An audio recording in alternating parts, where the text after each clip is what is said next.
à l'auteur puis au CP qui va l'accompagner de peaufiner ou de raffiner leur compréhension aussi des nouveaux programmes. Parce qu'un meilleur auteur, ben, c'est quelqu'un qui produit une meilleure ressource, puis en bout de ligne, ben, c'est l'élève qui en bénéficie. Donc, mon objectif, quand je valide une situation d'apprentissage, c'est d'accompagner les auteurs de la situation pour que leur effort soit productif, pour qu'ils soient plus efficaces. Et comment je peux le faire? Simplement en leur donnant des petits conseils afin qu'ils adoptent justement le regard qui est le propre de la réforme et qu'on arrive à une véritable situation d'apprentissage. Pour moi, le secret est d'avoir une problématique initiale et souvent tous les autres problèmes se règlent d'eux-mêmes. D'aider les auteurs à améliorer leurs produits. Alexandrie, pour moi, j'y crois beaucoup. Je crois beaucoup au partage de ressources dans le réseau. Puis j'étais content de contribuer à ça. Content de contribuer à l'amélioration collective de ce qu'on a à offrir à nos élèves. Mon objectif quand je fais la rétroaction, c'est à partir de la grille d'analyse, parce que c'est l'outil de référence, c'est de donner le feedback le plus juste par rapport à ça. C'est pour ça qu'on ne le fait jamais tout seul, on est toujours 2, 3 à se consulter pour faire le travail. Un défi que je fais face lorsque je fais les rétroactions en informatique, c'est de rester collé au programme d'études et ne pas d'avoir de débordement. c'est difficile de faire une rétroaction parce que on est toujours conscient que la personne qui l'a écrite, elle le fait avec tout son cœur. Une fois que ça a été envoyé à Alexandrie, bien, on présume que cette personne-là considère que c'est le meilleur produit qu'elle pouvait faire à ce moment-là. Donc, c'est son bébé qu'elle nous envoie, puis elle envoie son bébé à des gens qu'elle ne connaît pas. Donc, mon défi, quand je fais une rétroaction, ce que je trouve difficile, c'est d'être clair, dans le fond, d'amener l'auteur à comprendre ce qu'on a voulu dire. Mais en même temps, c'est une photo hein, qu'on envoie.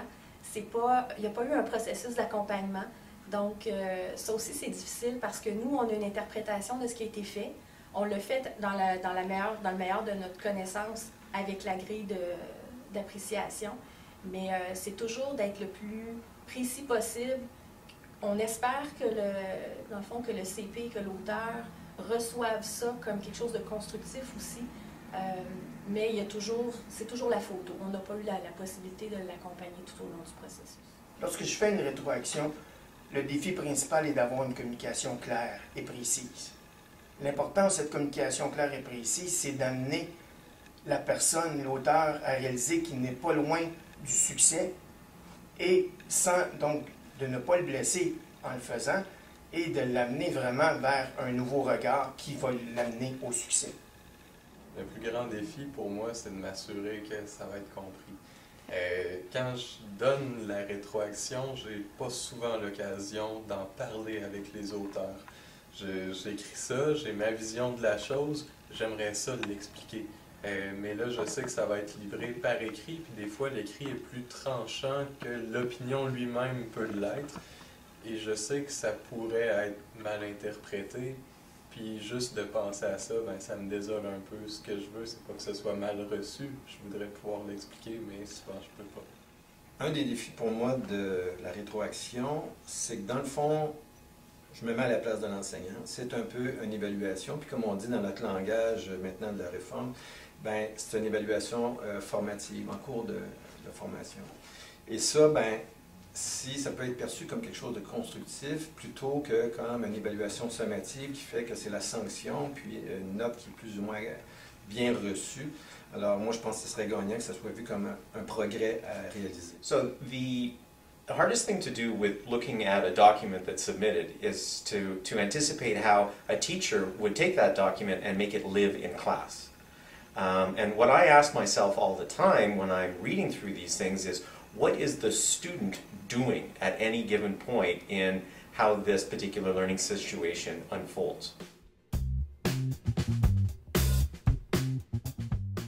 Ce que je souhaite après la rétroaction, c'est que les gens fassent de mes conseils, mes commentaires, qu'ils se les approprient On revoit des fois des situations d'apprentissage, on voit deux choses. Des fois, les gens n'ont pas compris, donc ça, je me mets le blanc sur moi. Je n'ai pas été clair. Et l'autre chose, on voit des fois, c'est trop près de ce qu'on a demandé. On sent que les gens ne se l'ont pas approprié pour en faire leur situation d'apprentissage. Donc, c'est mon souhait. Mon plus grand souhait, ce serait de pouvoir échanger avec l'auteur ou les conseillers pédagogiques sur la rétroaction. C'est possible, on offre le service vraiment dans le but d'aller plus loin que la rétroaction, dans le but de mieux expliquer l'intention derrière et d'amener l'auteur à améliorer son produit, à continuer sa rédaction. First and foremost, I think that the feedback is a great opportunity for a conversation to happen with the school board pedagogical consultant and the teacher who has submitted it. It is hoped for that there is a collaboration between the pedagogical consultant and the teacher after receiving the feedback to actually work the learning situation according to those suggestions. So you take what's good, you ignore what isn't, and you change it to make it your own.